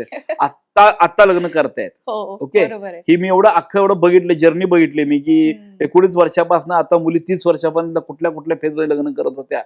लाईफ पुढे प्रॉब्लेम होता ना, तुमचं मॅनेजमेंट आहे, संतती आहे, या सगळ्या गोष्टी आपल्या पूर्वापार यामध्ये ज्या काही गोष्टी दिल्या त्याप्रमाणे वेळेवर लग्न केलं, मुलं वेळेवर झाली, किंवा रिस्पॉन्सिबिलिटी तुम्ही संपत आली की मुलं तयार राहतात, आणि अरेंजमेंट अटॅचमेंट राहते तुमची मुलांची व्यवस्थित वगैरे. सो इट्स इम्पॉर्टंट की वेळेवर लवकर लग्न झालं पाहिजे. आणि वेळेवर लग्न झालं की तुम्ही म्हटलात की संतती योग्य वयात होते, तर पत्रिकेत आपल्याला संततीबद्दल मार्गदर्शन मिळतं का? आणि जर काही दोष असेल संतती संदर्भात जो आधीच लक्षात आलाय, तर मग त्या संदर्भात उपाययोजना करता येतात का? आता संततीवर अजून एक पॉइंट बोलतो मी. एखाद्या स्त्रीला संतती होताना अडचण येईल का, हे पत्रिकेतून सांगू शकतो. अरे बापरे. नॉर्मल डिलिव्हरी होणार आहे का सी सेक्शन होणार आहे, that also I can tell. ते इझिली कळतं. ओके, बर ते पीसीओडी झाला, पीसीओ झालेलं आहे का, फिलोपियन ट्यूब ब्लॉक झालेले आहेत, काय झालं ते पण लोकांना मी सांगतो. आणि मी स्वतः सांगतो, ह्या इथं गायनॅक प्रॉब्लेम आहेत, आणि मंगळा दृष्टी पडते, म्हणजे काही ना काही ऑपरेशनल ऍक्टिव्हिटी, एंडोस्कोपी किंवा तुमचं फिलोपियन ट्यूब क्लीन वगैरे केल्याशिवाय संतती होणार नाही. अरे बापरे, असं मी स्पष्ट सांगतो. मी इथंपर्यंत जातो. हे झालं लेडीज झाला. आता जेंट्स बैठक कळतं आपल्याला की संतती व्हायला काय प्रॉब्लेम आहे का, म्हणजे इम्पॉर्टन्सी आहे का, ते पण कळतं. दुसरं, स्पर्म क्वांटिटी कमी जास्त होणे, मॉर्टिलिटी कमी होणे, असं आहे का चेक करा. येस, रिपोर्ट, येस बरोबर, रिपोर्ट असा झालाय आमचा. म्हणजे तो सॉल्व्ह करायचा डॉक्टरांचा पॉइंट आहेच आहे. पण मेडिकल ॲस्ट्रॉलॉजी मध्ये आपण इथंपर्यंत स्वतः मी जातो तिथपर्यंत, आणि मग तो डॉक्टरांचं जे चाललंय ते डॉक्टरांना तुम्ही कंटिन्यू घ्या, तो काय प्रॉब्लेम नाही. पण आता मी तर डॉक्टर नाहीये, मी पत्रिका बघून सांगितले ना. मग सांगितले तर काय जजमेंट लावून सांगितले ना. So what is the judgement? ते जजमेंट जर असेल तर मी प्रॉब्लेम सांगू शकतो, त्याला क्युअर करण्यासाठी माझ्या लेवलला मी उपाय पण देऊ शकतो ना. मग असे उपाय आहेत, मी शोधलेले नाही, ते परंपरागत आलेले उपाय आहेत ज्योतिषातनच. अच्छा. ग्रंथातून आणलेच उपाय आहेत. फक्त ते वेळोवेळी बदल राहतात. आता 1990चे वेगळे होते किंवा आता 2026चे वेगळे असतील. आणि तुमचं नॉलेज परत काय केलं तर संतती होईल वगैरे. म्हणजे संतती होण्या, आता मुद्दा हा एक महत्वाचा आहे की लग्न करताना फक्त वैवाहिक जीवन हाच पॉइंट न बघता संततीसाठी पण दोघांचं व्यवस्थित आहे का नाही, दॅट इज मोस्ट इम्पॉर्टंट. बरोबर. सगळ्यात महत्वाचं पॉइंट ते पण बघणं गरजेचं आहे. हे जर संततीसाठी, कारण लग्न करतो कशासाठी, वैवाहिक जीवन. पुढं आता लग्न होताना एक वेगळा, लग्न होते लग्न झालं की पुढे मुलं होते आता मुलं झालं, आता मुलगा काय करणार, पुढे सगळे ह्याच फेऱ्यामध्ये अडकलेत ना. हा तुमचं जे काय तुम्ही सर्कलमध्ये अडकलाय ते सर्कल क्लिअर करून ठेवलं पहिल्यांदाच की पुढे प्रॉब्लेम येत नाही ना तुम्हाला. सगळ्या गोष्टी व्यवस्थित होतात ना. काय होतं ते म्हणजे लग्नासाठी संतती बघणं दॅट मोस्ट इम्पॉर्टंट पार्ट आहे. नंतर प्रॉब्लेम येऊन हे आस्पेक्ट पण बघणं गरजेचं आहे. त्यासाठी ते नाडी, एक नाडी दोष आहे ना, काय संबंधच नाही, काहीही संबंध नाही त्याचा, काहीही संबंध नाही. थोतांड आहे, डायरेक्ट हे शब्द वापरतो नाडी दोषासाठी. मी माझ्या आई वडिलांची नाडी दोष आहे, माझ्या घरातच 4-5 लोकांचे एक नाडी दोष आहे, सगळ्यांना मुलं झाली. पण माझ्याकडे जे क्लायंट येतात ना, ते म्हणतात एक नाडी दोष मुळे लग्न करू नका म्हणून आम्हाला सांगितलं होतं, तरी आम्ही लग्न केलं आणि आमच्याच मुलाची पत्रिका बघायला आम्ही आलो. म्हणजे ह्या एक्सपिरियन्स मला कॉन्फिडन्स वाटतो. अरे ह्यांनी तर 30 वर्षापूर्वी लग्न केलं एक नाडी दोष असताना. असं मला आत्ताच नाही, पूर्वीचे असे भरपूर आता पण येतात. पूर्वी येऊन मी क्रॉस व्हेरीफाय करतो, काय झालं, एक नाडी दोषचा संतती होण्याचा काही संबंध नाही. मला इतकं विचित्र वाटतं. काल परवा माळायला होते आणि चांगले हाय क्लास शिकलेले लोक होते, इतकी बेस्ट पत्रिका मॅच होत होती. म्हणे एक नाडी दोष आहे पंडितजी, या 4-5 लोकांनी सांगितलं. म्हटलं कोण आहे 4-5 लोक, माझ्याकडे घेऊन या. बरोबर. काय तू कशावरनं बोलतो बाबा? संततीसाठी तुला प्रॉब्लेम येईल काय पॉइंटवर बोलतो सांग. नाडी दोष जाऊ दे, म्हणजे पत्रिकेनं सांग. गुरु डायरेक्ट प्रथम स्थानाचा आहे, दृष्टी पंचम स्थानावर पडते, संततीचा प्रॉब्लेम काय येणार आहे? मुलीच्या पत्रिकेत गुरुला भाग्यस्थानात बसलाय, या मुलीच्या पत्रे भाग्यस्थानात दृष्टी पडते, पंचम स्थानावर पडते. म्हणजे जी मुलं ह्या लोकांना होणार ती 90% पेक्षा जास्त मार्क काढणारीच होणार, नो डाऊट. आणि तू म्हणता एक नाडी दोष लग्न करू नका, ह्याला मी म्हणतो अंधश्रद्धा. असं काहीतरी करू नका. आता मी आरडाओरडा करतोय गेले 10 वर्ष झालं एक नाडी दोष विचार करू नका, आणि ते मृत्यू षडाष्टक कोणतरी मरतय म्हणून. काय मला इतकं विचित्र वाटतं, मृत्यू षडाष्टकमुळं मरायचा काय संबंधच नाही. एक रास दुसरी रास एक पिकापर्यंत 6वी किंवा 8वी असेल तर त्याला मृत्यू षडाष्टक. त्या तो मृत्यू हा शब्द गाठल्यामुळे लोक त्या मृत्यू शब्दामुळे अर्धे घाबरून जातात. भीती वाटते. नाही काय नाही, मृत्यू सराटे काय नाही होत, कोणी काय मरत नाही. मी ऑन कॅमेरा 30 वर्ष एक्सपिरियन्स असला म्हणून मी सांगतो, हे मी टीव्ही चॅनलला बऱ्याच वेळा सांगितलेलं आहे. त्यामुळे या गोष्टी मांडण्यात काही अर्थ नाही. आता गुण कमी असलं सांगितलं तुम्हाला, 0 गुण, माझ्या 0 गुण जुळले असले ना तरी करा म्हणून सांगतो मी. एका माणसाला मंगळ आहे, तुला मंगळ नाही, लग्न करा म्हणून सांगतो मी. पर्सेंटेज कॅल्क्युलेट करतो ना डायरेक्ट आपण, चांगला आहे की नाही, कसं आहे. बरोबर. रागीट किती पर्सेंटेज मग कळतं ना, हा मंगळ खूप रागीट आहे, मीडियम एकदम लोच काय बाबा असं. म्हणून संततीच्या पॉइंट ऑफ व्ह्यू आणि एक नाडी दोष, मृत्यू अटक, आता ते राक्षस गण, देवगण आणि मानवगण, मनुष्यगण, इथे काही गोष्टी व्हॅल्यू देत नाही. आता एक मुलगी राक्षस गणाची आहे म्हणजे का राक्षस आहे का ती? का राक्षसाने जन्म दिलाय तिला? बरोबर. आपल्याला आई लोकांनी जन्म दिला ना तिला, ते बिचारावर कोण लग्नच करत नाही. पण ते पत्रिकेत मुलीच्या शुक्र प्रथम स्थानामध्ये चांगला तुळेचा आहे आणि त्या गुरुची द्वितीय म्हणजे तुळ राशीची मुलगी आहे, तुळ लग्नाची मुलगी आहे. काय राक्षस आहे? एकदम शांत शामूळ प्रेमळ मुलगी आहे ती. मग त्या पॉइंटवर राक्षस गण आहे म्हणून तू ते लग्न नाही करणार का? काय संबंध आहे? म्हणजे गण किती आहेत? मनुष्यगण, राक्षसगण, देवगण. 140 कोटी लोक आहेत, या 3 गण आहेत. कुठला येणारच ना, मग सगळ्या राक्षसगण लग्नच नाही करायचं का? म्हणजे काय पॉइंटवर लग्न तोडतील काय सांगता येत नाही. असल्या लोकांचं, विचित्र लोकांचं काय ऐकू नका. म्हणजे एकंदरीत अर्धवट ज्ञान खूप धोकादायक आहे. अर्धवट ज्ञान म्हणण्यापेक्षा अर्धवट लोकांच्याकडे जाणं हा मोठा प्रॉब्लेम आहे. तुम्हाला कोण म्हटलं ना एवढे गुण जुळ, किती पंचांग काढून, हा किती गुण जुळतात बघू, उठून निघून जा. तू गुण सोडून बाकी काय बोलायचं ते बोल बाबा. गुणाचं काय बोलू नको आमच्या बरोबर. बरोबर.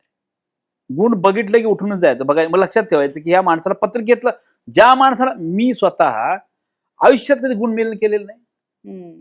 ज्या माणसाला पत्रिकेतलंच कळतो गुणाकडे जायला कशाला, काय गरज आहे, मला चाट काय संबंध नाही, इथं कळतं ना मला.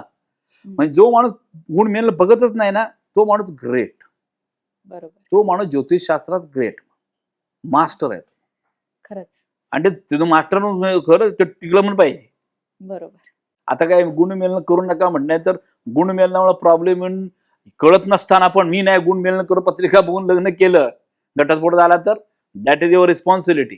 बरोबर. आता काय गंमत माहिती आहे का, ते गुणमेलन केलं लग्न तुटलं तर ते काय म्हणणार, काय करायचं, एवढे गुण जुळले तर झालं, काय करू ते पंचांगात लिहिले ना, पंचांगात दिले, पंचांगावर ढकलून टाकतात ते. बरोबर. म्हणजे त्यांना ते कुबडी मिळते, आसरा मिळतो पंचांगाची. पंडितजी, खरं तर तुम्ही पत्रिका, गुणमिलन या सगळ्याबद्दल जनजागृतीच करताय असंच आजच्या या पॉडकास्टमध्ये मला वाटतंय. तर एक प्रश्न मला असा विचारायचा आहे की जेव्हा लग्नासाठी मुलगा बघितला जातो, मुलगी बघितली जाते, तेव्हा आधी मुला मुली बोलतात. हल्ली तर व्हॉट्सअपवर चॅटिंग लगेच सुरू होतं. तर मग ते आधी करावं म्हणजे मुला मुलीने आधी भेटावं की आधी पत्रिका बघावी, काय महत्वाचं आहे? बघा, मुला मुलीने अगोदर भेटावं का नाही भेटावं, माझं म्हणणं नाही भेटावं. अच्छा, नाही भेटायला नाही पाहिजे. भेटावं, काय संबंध नाही. हम्म. भेटलं तरी प्रेमात नाही पडायला पाहिजे, हम्म. म्हणून नाही भेटायचं. एखादी मुलगी, एखादा इंजिनियर मुलगा गेला भेटायला आणि त्या मुलगी ऐश्वर्या दुसऱ्याला सुंदर असेल तर आमचा काय संबंध आहे, हम्म. डायरेक्ट कोण टाकतील. बरोबर. बरं त्या मुलीत घटस्फोट असेल तर काय करणार. सो इमोशनल अटॅचमेंट चालू होऊ शकते, आवडू शकतो, स्वभाव खूप चांगला आहे, खूप प्रेमळ आहे, केअर टेकिंग आहे, सगळं आहे, पण घटस्फोट असलं काय करणार त्यांना. म्हणून भेटायला मला प्रॉब्लेम नाही, पण मुद्दा काय, तुम्ही असं एकमेकांचं असं चॅटिंग चालू झालं की मी चालत झालं नाही पंडितजी काय तर उपाय द्या ना, आता आम्ही नक्की करणारच काय तर कर, असं होतं. मग ते हो, मला खूप वेळा असं होतं. लव्ह मॅरेज करणार असतील ओके, तरी पत्रिका होऊन पंडितजी आम्ही करू का नको लग्न, असं पण येतात माझ्याकडं, आणि आम्हाला करायचंच आहे. तर चांगलं असेल ना दोघांचं व्यवस्थित, डोळे झाकून करा म्हणून सांगतो. तुमचं जात बीत काय ते माझं नाही गमत नाहीये, तुम्ही किती कमवता काय करता, मी लग्नाच्या पॉईंट ऑफ व्ह्यू बघणार की तुमचं पुढं वैवाहिक जीवन लास्ट लॉंग चांगलं चालेल की नाही, चांगलं चालेल. त्यांना म्हणतो तुमच्या आई वडिलांना घेऊन या, मी त्यांच्याशी बोलतो, एवढा पण मी सपोर्ट देतो. बरोबर. घेऊन या म्हणतो, मी बोलतो त्यांच्याशी. तर बिचाऱ्यांना खरंच चांगली पत्रिका असते दोघांची, एकदम चांगली पत्रिका, एकदम खरं मनानं प्रेम करणारे आणि एकदम खूप चांगली दोन्ही पोरं असतात. आणि मला कळतंय लग्न नाही केलं खरं नाही या लोकांचं पुढं. त्यावेळेला मला असं कंट्रोल घ्यायला लागतो, म्हणजे एक सामाजिक कार्य असल्यासारखंच आहे ना. बरोबर. अनेक वेळेला येतं असे प्रेम, लग्न करू का, नाचबात नाही करायचं. दोघे 30 वाले आहे, तुम्ही लग्न करून काय करणार, तुझं पण 30%, त्याचं पण 30%, तुम्ही दोघं 70 वाले शोधाने करा ना. दोघं 30 वाले -30 राहणार, आम्ही डायव्हर्स होणारच तुमचा. अनेक लोकांचं प्रेम प्रकरण होतं अगोदर आणि लग्न होतं आणि मग भांडण होऊन डायव्हर्स होतं. हो, कितीतरी केसेस आहेत. तेच पॉइंट आहे की पंचम स्थान हे पत्रिकेतलं जे आहे हे प्रेमाचं आहे, फक्त प्रेमाचं आहे, लग्नाचं नाहीये. वेन गोइंग टू गेट मॅरी, लग्न झालं, गळ्यात मंगळसूत्र आलं एकदा मुलीच्या, त्या मुलाचं लग्न झालं की दोघं येतात सप्तम स्थानात, विवाहाच्या स्थानात येतात. तिथं मग ऑलरेडी बॉम्ब असतो. फॉर एक्झाम्पल, आपण आता पुण्यातनं मुंबईला चाललोय, एकदम मस्त काही नाही, एक्सप्रेस हायवे, एकदम एखादी कार दिसते छानपैकी चाललंय, आणि आपल्याला काय माहिती तर लोणावळा ट्रॅफिक जाम झाला ऍक्सिडेंट म्हणून. बरोबर. म्हणजे प्रेम करणारे लोक पुण्यात स्टार्टिंगला निघालेल्या फेज मध्ये असतात.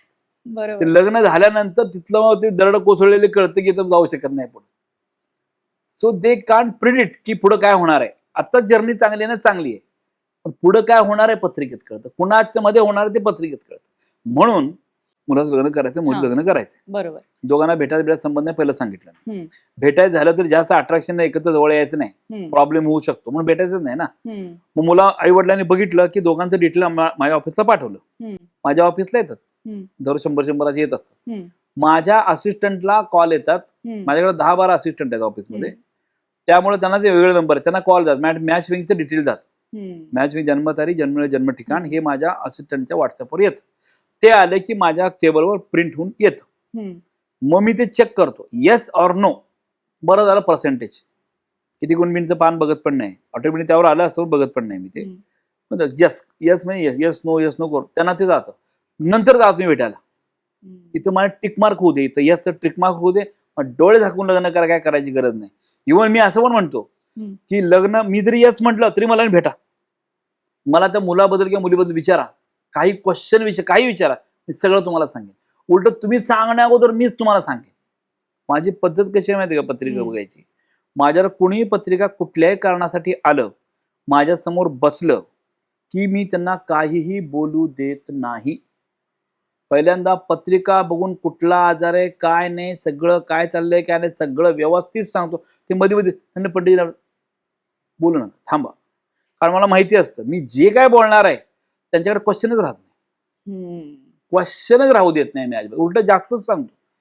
आणि नंतर पुढं जाण्यासाठी काय करायला पाहिजे, सक्सेस मिळवण्यासाठी काय करायला पाहिजे. हे बघा, मी फक्त भविष्य सांगणारा ज्योतिषी नाही, मी एक इंजिनियर पण आहे, एवढी प्रॅक्टिस आहे. I am like a doctor, माझ्याकडे तुम्ही आलाय प्रॉब्लेम सॉल्व्ह करण्यासाठी मी इथं बसलोय. पुढं काय होणार आहे त्याचा संबंध नाही, आलाय ना प्रॉब्लेम सॉल्व्ह व्हायला पाहिजे. कसं होत नाही ते वेगवेगळे उपाय ते करून तो प्रॉब्लेम सॉल्व्ह करून देतोस, त्यात काय डाऊट नाही. मला एक प्रश्न असाही होता पंडितजी की आता वास्तुशास्त्र पण खूप महत्वाचं आहे, बऱ्याचशा समस्या वास्तूतून येतात. तर लग्न, विवाह सौख्य आणि वास्तुशास्त्र किंवा घराचा वास्तू याचा कसा संबंध आहे? येस, हा एक महत्वाचा प्रश्न आहे. जेवढे वर्ष मी ज्योतिषशास्त्रात तेवढेच वर्ष ती वास्तुशास्त्रामध्ये पण आहे. तर तुमचं जर वास्तू चांगली नसेल, नैऋत्यचा एंट्रन्स आहे बाबा, टॉयलेट बाथरूम आग्नेयला आणि बऱ्याच गोष्टी असतात तशा, ते दोष असतील तुम्हाला अडथळे येऊ शकतात. समजा मुलीचं लग्न करायचंय, पण ठराविक अमाऊंट तुम्हाला गोळा करायची आणि तुमच्याकडे निम्मीच अमाऊंट आहे, पुढची येत नाहीये, काय करणार? कशामुळे होतं? टॉयलेट बाथरूम तुमचं साऊथ ईस्टला आहे का, ते ड्रेन करतं तुमचं पाणी. टॉयलेट बाथरूम किचन तुमचं ईशान्येला आहे का, ते ड्रेन अग्नी इथं आला, एंट्रन्स चांगला नाहीये, ते तुम्हाला प्रॉब्लेम करतंय. म्हणजे असं काही गोष्टी असतात, त्या गोष्टी उपाय देऊन त्या गोष्टी सक्सेस आपण करू शकतो. पहिला यामध्ये जे काय प्रॉब्लेम्स आहेत, परत त्याच पॉइंटवर होतो, म्हणजे जो वास्तुशास्त्र सांगत नाही त्यातला डॉक्टर आहे. म्हणजे माझ्याकडे स्वतःचे कॉपीरायटेड, दिल्ली मिनिस्ट्री गव्हर्नमेंटचे कॉपीरायटेड, डिझाईन रजिस्टर्ड, ट्रेडमार्क असे गायत्री मंत्रावर आधारित, आपल्या भारतीय संस्कृतीवर आधारित 24 वास्तू प्रोडक्ट आहेत वेगवेगळ्या प्रॉब्लेमसाठी, सोल्युशनसाठी. अच्छा. आणि ह्याचं इनॉग्रेशन 2015ला लॉस एंजलस मध्ये अमेरिकेमध्ये केलंय. आणि याचं बायोफिल्ड अनालिसिस, किर्लिन फोटोग्राफीचं टेक्निकल एव्हिडन्स की ते खरंच रिझल्ट मिळतो, ह्याचे लंडनच्या लॅबोरेटरीमध्ये त्याचं परीक्षण करून रिपोर्ट आहे माझ्याकडे. आणि शेकडो लोकांनी ते घरात वापरल्यानंतर त्यांना रिझल्ट मिळाल्याचे व्हिडिओ पण आहेत.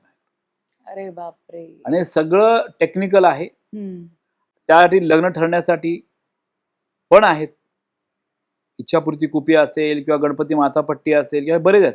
एक तुम्हाला उदाहरण देतो, वास्तू याचं आपण बोलतोय म्हणून. आता गणपती जे आहे ते आपल्या दरवाजाच्या समोर आपण लावतो. आता तर काही लोक आहेत ते म्हणतात गणपती दरवाजा लावू नका, काय फॅड आलं मला कळत नाही. बिंडोक लोक आहेत. एकच वाक्य, अभ्यास नाहीये. तुम्ही कुठल्याही जुन्या वाड्यात जा, गणपती, तुम्ही कुठल्याही मंदिरात जा, गणपती गणाधिपती तो पहिल्यांदा तिथे आहेच, त्याचं दर्शन घेतल्याशिवाय कांट गो इनसाइड. द्वारपाल आहे का तो? काही लोक म्हणतात द्वारपाल आहे. या लोकांना हिंदू संस्कृतीचा तिचा आणि या देवाचा काय रिस्पेक्ट द्यायची पद्धत आहे का नाही? तुम्हाला काही बोलता, द्वारपाल सेंटरला असतो का? साईडला असतात द्वारपाल ना, बरोबर. ते टेक्निकली तुम्हाला कळत नाही, काही बोलता. असं हिंदू संस्कृती संबंधी, देवासंबंधी असं बोललं की रक्त उचलतं माझं. असं नॉलेज नसताना का बोलता? गणपती आपल्या दरवाजा समोर पाहिजे. आता तो गणपती मी खूप अभ्यास केला, मग त्यामध्ये मी वास्तू प्रोडक्ट काढलाय गणपतीचा. माझं एक ते ऋग्वेदामध्ये गणपतीचं सगळं अभ्यास करून, कसं आहे त्याचं, कसा बसलेला आहे, पोझिशन कशी असते, कलर कोणते आहेत, कुठले आयुध आहेत किंवा चेहरा कसा आहे, हे सगळं रक्तवर्णी सगळं ते बघून मी प्रोडक्ट तयार केला. दरवाजावर लावायचा. 2 यंत्र पण इकडे तिकडे लावलेले आहेत. वाईट शक्ती ते थांबवतात आणि पॉझिटिव्ह एनर्जी घरासमोर 25 फुटावर पसरवतात. याचं फोटोग्राफी करून ती चेक करू शकता, खरंच एनर्जी पसरते एक चेक. तुम्हाला फोटोग्राफी दिसतं, तुम्हाला प्रॉपर बायोफिल्ड मध्ये दिसतं तुम्हाला. ते ओम गंग गणपतये नमःचा मंत्र पण लावलेला आहे. म्हणजे घरात आज चाललाय की ओम गंग गणपती डोळ्याला स्कॅन होतं, देवाचे ऑटोमॅटिकली आपल्याला हे होतं. त्यावर तो गणपती जो मी केला आहे तो 3 डोळ्याचा गणपती आहे. अच्छा, मग गणपतीला 3 डोळे का 2 डोळे तुम्ही सांगा किती असतात डोळे? गणपतीला 2च डोळे असतात. मग आपण एवढे म्हणजे आपल्याला ते नॉलेज नाही आहे. हम्म. मी म्हणलं अरे बाप रे, गणपतीला 3 डोळे असताना आपण असं काय करतो? सरळ सोंड वक्र तोंड 3 आहे ना. आपणच म्हणतो आरतीमध्ये 1000 वेळेला, बरोबर. आणि 2 डोळ्याचा गणपती लावतो. हो. म्हणून 3 डोळ्याचा गणपती आहे. म्हणून तो 3 डोळ्याचा गणपती लावला तर ऍक्युरेट गणपती आहे, खरा वेदाप्रमाणे गणपती आहे. बरोबर. एवढा अभ्यास करून वास्तू प्रोडक्ट मी काढले तसे हम्म. ऍट ऍक्च्युअल असायला पाहिजे ते. हम्म. असे वास्तूचे वेगवेगळे प्रोडक्ट आहेत. बरोबर. मनी बॉक्स आहे, पैसा टिकायला पाहिजे म्हणून. घरामध्ये लक्ष्मी कधी येणार? विष्णू असेल लक्ष्मी येईल ना. हम्म. बालाशिवाय लक्ष्मी कशी येणार? बरोबर. विष्णू सगळ्या उत्पत्ती स्थितीला आहे. उत्पत्ती ब्रह्मदेव, स्थिती पालन पोषण विष्णू, लय संहार महादेव करतो. मग स्थिती पालन पोषण करणाऱ्या देवाकडे तुम्ही काय मागत असता, कुठे येणार पैसे तुमच्याकडे? हम्म. तर विष्णू जो आहे हा तुमच्या घरात दरवाजा समोर असले की पैसा येतोच येतो. मी 2000 कुठं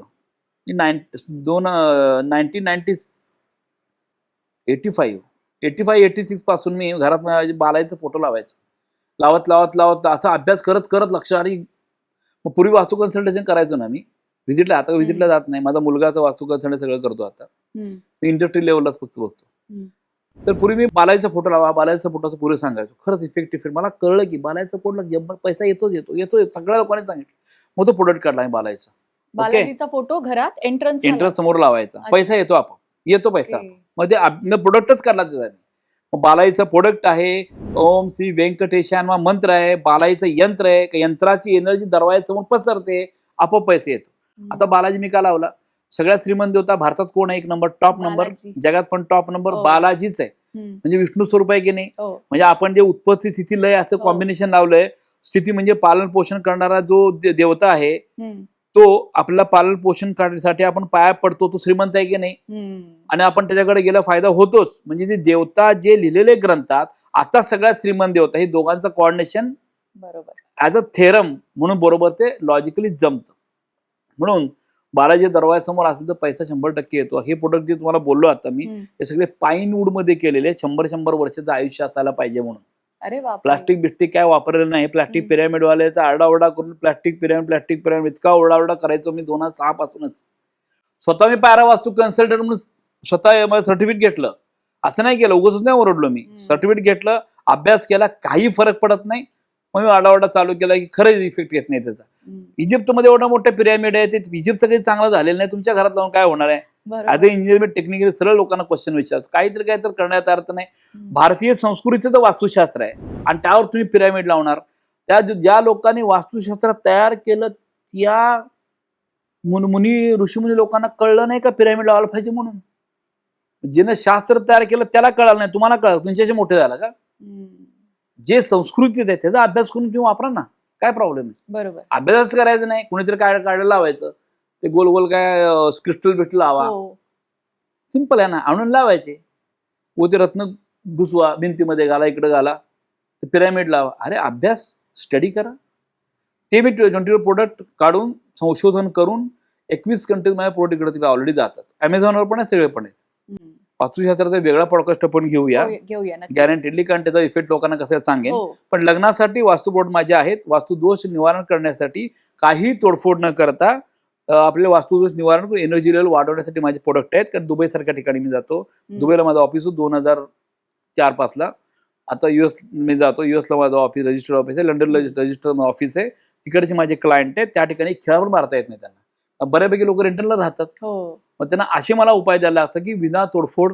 म्हणजे सगळे ऑल ओव्हर वर्ल्ड माझे प्रोडक्ट सगळे वापरतात. US मध्ये बे एरियामध्ये, Houston, Boston, new Jersey, New York, Seattle, Chicago, सगळीकडे माझे क्लायंट आहेत. त्या ठिकाणी वापरतात, सगळे वापरतात. कोण वापरत नाही?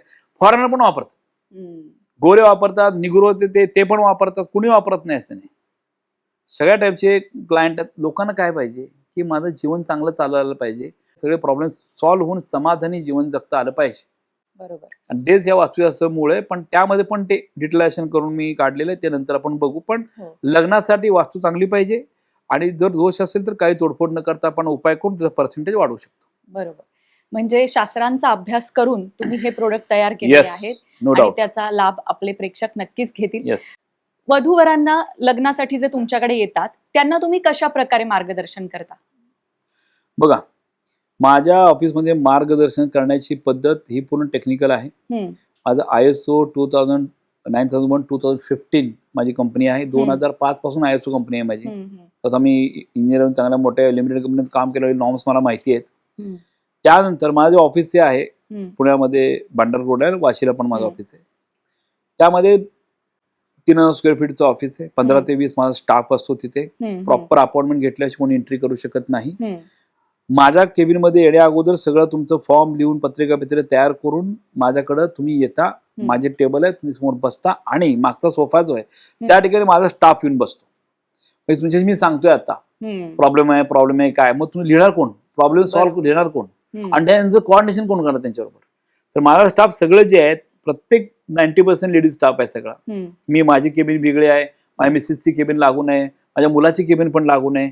वास्तूसाठी ते क्लायंट जातात, माझ्याकडे येतात, बाकीचे काही बिझनेस मॅडम सांभाळतात वगैरे. तर लोक आले माझ्याकडं, हम्म, बसले, तुम्हाला मी जे काय सांगतोय, हम्म, आता तुम्हाला ई शांती करायला सांगितली किंवा हे रत्न वापरायला सांगितलं, काही सांगितलं तुम्हाला हम्म. किंवा आई वडिलांना पाया पडा म्हणून काही सांगितलं, तर जे काय आहे ते मागं असिस्टंट लिहून घेतात. अच्छा. ओके, तुम्ही जेव्हा तुम्हाला फक्त ऐकायचं काम करायचं. ओके, हम्म, तुमचा विषय संपला, सगळं बोलून झालं, तुम्ही बाहेर जाता. हम्म. वेटिंग केल्यानंतर जे काय मॅडम लिहिलेलं असतं ते सगळं प्रिंट करतात. ते प्रिंट करून ते काउन्सिलिंग रूम मध्ये त्यांना घेऊन जातात हम्म, आणि त्यांना ते समजून सांगतात हम्म, आणि त्यांचा नंबर त्या क्लायंटला देतात. हम्म. म्हणजे माझा प्रत्येक क्लायंटला एक असिस्टंट जोडून ठेवलेले आहे. पण माझ्यावर कॉन्टॅक्ट करायला संबंध येत नाही, कारण मी किती लोकांना कॉल करणार, किती लोकांशी बोलणार. बरोबर, दररोज 50-50, 100-100 लोक येतात, मी बोलू शकत नाही. हम्म, मग त्याचं पुढचं कोऑर्डिनेशन जे आहे, शांती करायची असेल, काय करायचं असेल, जे काय कोऑर्डिनेशन आहे ते कंटिन्युअस माझ्या स्टाफचं आणि माझ्या क्लायंटचंच राहतं. असं माझं 20 वर्षापासून प्रॅक्टिस आहे. डायरेक्ट म्हणजे माझा नंतर काय संबंध येत नाही. माझे पूर्वीचे VIP लोक कोण असतील, जुने माझे 15-20 वर्षाचे जे लोक आहेत त्या लोकांच्याकडे माझा नंबर आहे, बाकी लोकांच्याकडे काय नाही.